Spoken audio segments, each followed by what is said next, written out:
كتبت نشوى عمران صديقة للفنانة إيناس النجار التي رحلت عن عالمنا، وكتبت عبر حسابها على فيسبوك: توفت من الحب.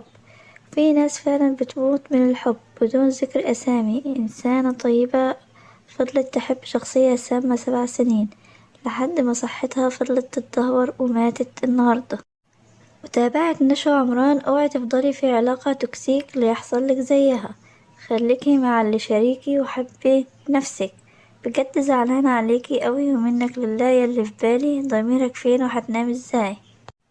وقامت الفنانة منى جلال بمشاركة المنشور التي كتبته نشوى عمران، حيث هاجمتها قائلة: انتي انسانة مش محترمة عشان تكتبي وتقولي كده.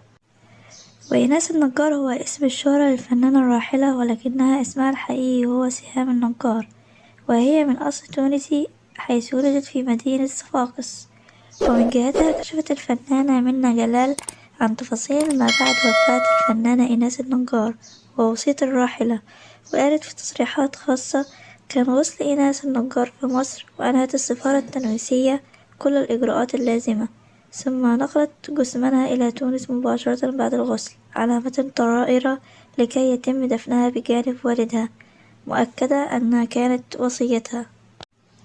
وأضافت منى جلال أنه لا يوجد عزاء للفنانة إيناس النجار في مصر حتى الآن، مشيرة إلى أن جميع أفراد موجودون في تونس حاليا.